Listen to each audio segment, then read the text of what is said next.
Hello and welcome back to my channel. My name is Ali and here I just talk to myself about books, and then someone, maybe you, may or may not watch this at a later date. Today I thought it would be a good time to pick out my December TBR.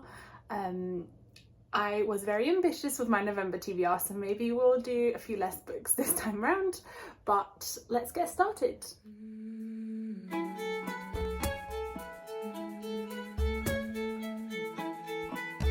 So first of all, I do like to read at least one classic per month, or I have been aiming to do that. So let's pick out a classic first from this little pot. I have written all my classics I have yet to read that are currently on my shelves downstairs on little pieces of paper, and let's just pick one out. And I'll let you guys see it first. Really hoping it's not Anna Karenina or I will cry. Oh, it's upside down. So Japanese Ghost Stories, which was something I wanted to read in October. I don't know if this is very like December-y, but I guess we will go with it because do you know what? That's what we picked out, so let's go for it. If it had been Anna Karenina, I might have vetoed it, but it's not, so Japanese Ghost Story it is. Let's go pick it out from my shelf downstairs. Okay, so we are back to my classic shelf and we are getting Japanese Ghost Stories. Woo. Okay, so now we have the first book, which is Japanese Ghost Story by Lefkadio Hearn, as the classic of the month. I really enjoyed using these prompt cards from Illumicrate last month, so until I have created my own prompts, I am going to be using these again because they were quite fun. Hopefully we'll get some different ones. I do have a load of new books from Yalk and also that I ended up getting in November. So let's pick out some books. Okay, I'm gonna let you guys see it first. A book with a love triangle. Oh, I have not got a clue. I mean, I could reread like Akatar, that's got a love triangle in it, but no, we should read a new one really. I don't know any books that have love triangles in them on my shelves. I might have to do a little bit of research. Okay, so I took a little break to do a bit of research, and Google tells me that apparently the Mortal Instruments series has multiple love triangles in there. So I did buy it so long ago, and I suppose it would be a good time to start reading the series. So we'll start with book one, City of Bones, which apparently does have a love triangle in it. So we'll go with this one, City of Bones by Cassandra Clare. And yeah, I've been meaning to read this for a long time anyway, so maybe this is a blessing in disguise. We shall see. So, second book picked out. Oh, I should probably add, I will also have the Illumicrate monthly book to read, as well as the monthly Romantasy from Fairy Loot. I am really hoping this Romantasy is better. I did not enjoy the last one at all. And yeah, I'm kind of losing a little bit of faith in the Romantasy one, and I just want to get off the adult waitlist to be able to get the adult books, because I really like them and I always end up getting them from like Vinted or eBay if I can find them. So yeah, fingers crossed this one's okay, because my faith is wavering for sure. All right, let's pick out our next prompt. Gonna do a little bit more shuffling. Okay, so a book set in a forest. Ooh, we should have quite a few for this one, I think. Do I want to? I'm guessing Name of the Wind is set in a forest, or has predominantly got forests in it because of the cover. However, am I ready to dive into that? Probably not. Probably not. Let's see what we have here. One might be set in a forest. Yep, this one is set by the sea. So I was looking at Bring Me Your Midnight. Oh, about the last tale of Flower Brides. I have no idea. Potentially this one might be set in a forest. I'm going to have to do these aren't prompts that I would know off the top of my head. It's not like the book says, hey, I'm set in a forest. So unless it was something like Forest Grim. Ooh, tell you what, I have this one which I got from Yalk, which is a retelling of Snow White from the perspective of the stepmother. And I'm presuming this is set in a forest because Snow White is set in a forest. So I think I'm going to take a gamble and read this one and pretend that this is set in a forest. I'm going to quickly look it up though. Okay, I have confirmed that this is partially, if not completely, set in a forest. So we will read this one, which is, as I said, a dark sapphic retelling of Snow White from the perspective of the witch, which eventually becomes like the queen. Yes, let's read this one. Next prompt. Oh, we'll get rid of that one. And so we already have 3, 4, 5 books. Maybe I'll get a couple more, and then that leaves me a bit of room to be able to mood read something. I don't know if I want to be too optimistic with my reading capabilities, especially because December, I don't know why I always get a bit slumpy in December. Maybe because of Christmas and stuff and like seeing family, etc.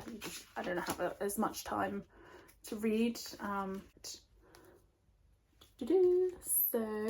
this is the card made for me. So a book with found family. I know exactly what to read for this because I've been wanting to read it since I got it, which was not that long ago, but still.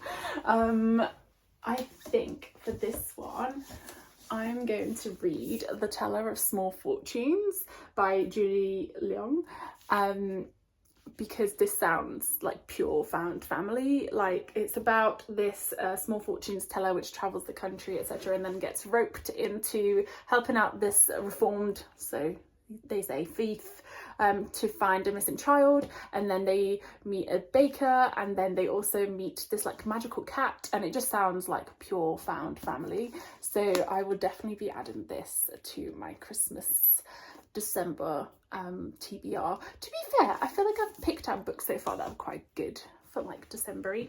I do still really want to finish off this series, so the Once Upon a Broken Heart series over December, or before the end of the year. Okay, I reckon 2 more and then we're done. Pick out the next card. A book with a queer character. So Crimson Crown is obviously a sapphic romance that has a queer character in it. Potentially Feybound, I think that also has a queer character in it. What else? Oh, I could read this, to be fair. It's been on my... Oops. Just breaking my books, apologies. Right, so I have or this one as well. So I think my options are The Nishant Smile, which I'm pretty sure has queer male characters, by CJ Merwild, who is an artist that has created a lot of art for bookmarks. I think Illumicrate predominantly, but really love their art style. I think this is quite dark, or so they warned me when I messaged her or said that I'd bought the book. She was like, just be careful, it's got trigger warnings, so check them out. Or alternatively, I could read The Bone Shard Daughter by Andrew Stewart, which I have been meaning to read for a very, very long time, and it's the first in a trilogy. I've recently also acquired her new book, which is The God's Blow, I think. So maybe I should read this one before I read that new series. So I think I'm going to go for this one. I don't know who's queer in this. I think it might be the lead character, but I'm not 100% sure. So I think I'm going to go with The Bone Shard Daughter because I've been wanting to read it for a long time, and then it gives me an excuse to buy the rest of the series. Yay! I think so. That's 1, 2, 3, 4, 5, 6, 7. One more, and then we will call it quits because I don't want to stretch myself too thin. Slash, as I said, I want to try and finish Once Upon a Broken Heart series. And if I don't get to pick out a prompt now that meets that, then I will just have to read it anyway. So, a science fiction book. Oh. Do I have any sci-fi books here? I feel like I've read all of my sci-fi books because I'm not the biggest sci-fi fan. Is Red Rising sci-fi? Maybe. Do I have anything here? I could read Snow Crash. That's like cyberpunk sci-fi-ish vibes. So does that count as sci-fi? Okay, so I think my two main options for this one are Snow Crash and Red Rising. Now I'm going to be in the middle of literally just from this TBR 2 new series, which is The Bone Shard Daughter and the Immortal Instruments series, as well as whatever comes in the boxes for Illumicrate and Fairy Loot. So I think I'm going to go with Snow Crash, just not to start yet another series before I finish them off. And to be fair, I have had this book, probably this is one of the oldest books on my TBR, so maybe it's about time I read it. I have read books by Neil Stephenson before, and I have been meaning to read this for a long time. I'm just really slow at reading sci-fi for some reason. It takes me longer to read it because I really want to focus on every single word so I don't miss anything. But yes, I will add this to my list. And I think 1, 2, 3, 4, 5, 6, 7. Do I do one more? 8. Maybe not. I think 8 is a good number. I think 8 is achievable. And some of those are quite big. And I will definitely also continue reading the Once Upon a Broken Heart series. So I think this will do for now. And obviously imagine that I have, which I've put back downstairs, I have my classic of the month here and also Fairy Loot and Illumicrate. So that makes 8 books. Let's hope for the best. So thanks for watching me. Pop a like, maybe subscribe if you're feeling like it, and I will see you soon.